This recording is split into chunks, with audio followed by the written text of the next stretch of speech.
Imagine 70 000 personnes trempées par la pluie qui jurent toutes avoir vu le soleil danser.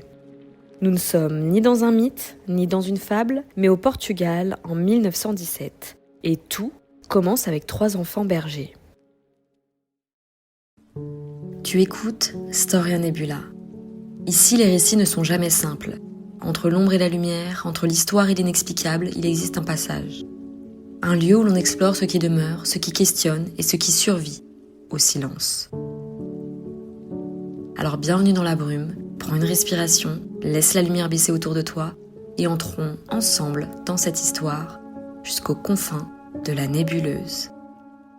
Avant qu'on démarre, pense à t'abonner et à activer la cloche. C'est un petit geste pour toi, mais un vrai coup de pouce pour le référencement du podcast. Merci. 13 mai 1917. Lucia, 10 ans, garde les moutons de sa famille. Avec elle, ses 2 cousins. Francisco, 9 ans, calme, contemplatif, toujours silencieux. Et Jacinta, 7 ans, vive, impressionnable, profondément croyante. Le décor est ordinaire. Un champ, un chêne vert, un ciel d'orage en formation, et puis la lumière. Pas un éclair, une lumière plus brillante que le soleil, diront-ils. Elle descend lentement, s'immobilise au-dessus d'eux. Au centre, une silhouette féminine. Une dame, toute de blanc, immobile. Les enfants affirment qu'elle leur parle, qu'elle leur demande de revenir chaque 13 du mois. Ils rentrent au village et on se moque. On gronde. Certains disent « vous mentez ». D'autres « c'est le diable », mais la rumeur part.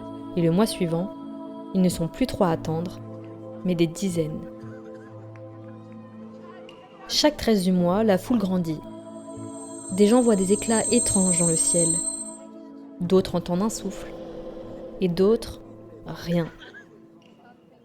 Mais tous repartent avec l'impression d'avoir vécu un moment suspendu.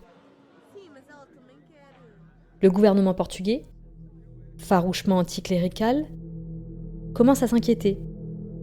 3 enfants illettrés sont en train de mobiliser des foules entières. En août, les autorités arrêtent les enfants, les isolent, les interrogent. On veut leur faire avouer une imposture. Ils ne cèdent pas. À leur retour, ils annoncent. La dame promet un signe, visible par tous. Un signe qui mettra fin au doute. La date est fixée. 13 octobre 1917. Le 13 octobre arrive. Il pleut depuis l'aube. Une pluie lourde et glacée qui transforme la plaine de la Cova da Iria en un bain de boue. Et pourtant, les gens continuent d'affluer. 20 000, 30 000, 50 000. Certains journaux parleront même de 70 000 personnes. Des croyants, des athées, des sceptiques, des curieux et des journalistes. Beaucoup de journalistes. Ils sont venus vérifier si 3 enfants allaient changer les lois de la nature. Les enfants s'agenouillent. Lucia lève la main et elle dit « Elle est là !» Et puis soudain, la pluie s'arrête. Le ciel s'ouvre. Le soleil apparaît. Ce qui suit, des milliers de témoins l'ont décrit. Le soleil devient blanc, puis jaune, puis violet. Il tourne sur lui-même comme une roue de feu. Il se met à zigzaguer, à descendre vers la terre. Certains tombent à genoux, persuadés que c'est la fin du monde. D'autres pleurent. Certains hurlent. Puis tout redevient normal. Le soleil reprend sa place et un détail étrange. Les vêtements trempés de la foule sont secs. Les journaux publient l'événement sans ironie, les sceptiques se taisent, les croyants s'enflamment. Ce jour-là, quelque chose s'est produit, mais quoi ? Personne ne l'a jamais vraiment expliqué. Dans les années qui suivent, l'Église enquête. Lucia, devenue plus tard religieuse, révèle 3 secrets. Le premier, une vision de l'enfer. Le deuxième, l'annonce d'une guerre pire que la première si l'humanité ne change pas. Nous sommes en 1917. La Seconde Guerre mondiale n'existe pas encore. Le troisième secret, c'est là que le mystère s'épaissit. Lucia refuse de l'écrire pendant des années. Elle finit par le faire et le texte est scellé dans une enveloppe destinée uniquement au pape. Il restera inaccessible pendant près d'un demi-siècle. En l'an 2000, le Vatican publie enfin ce troisième secret.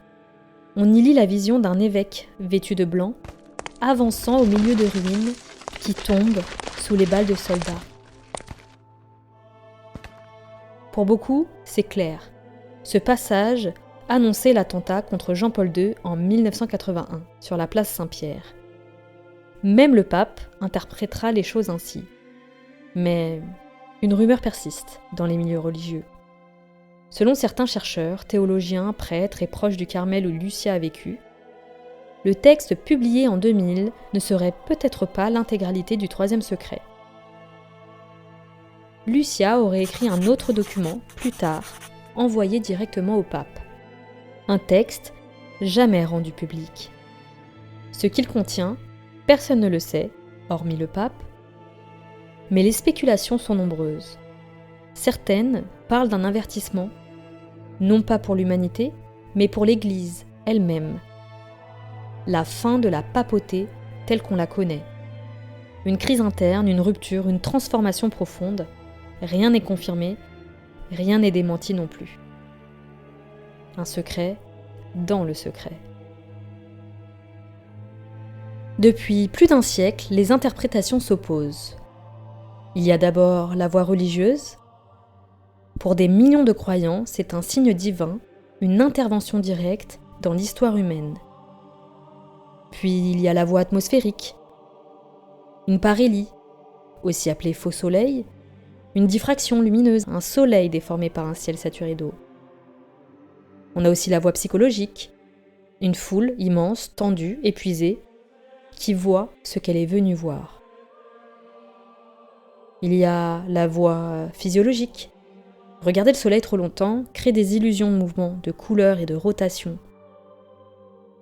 Et enfin, la voie mystérieuse. Des phénomènes inexpliqués, des interprétations ésotériques, des hypothèses marginales, ceux qui troublent tout le monde, croyant comme sceptiques, c'est un détail. Aucun observatoire astronomique, nulle part au monde, n'a capté la moindre anomalie ce jour-là. Rien. Juste une foule, dans un champ, qui jure avoir vu l'impossible. Aujourd'hui, Fatima est une immense esplanade de marbre blanc, un lieu de pèlerinage, un lieu de silence. Mais si vous vous tenez exactement là où les gens ont levé les yeux en 1917, vous ne verrez que le ciel, ordinaire, calme, muet. Pas de traces, pas de marques, pas d'explications. Juste une lumière qui, un jour, a semblé sortir de l'ordre du monde.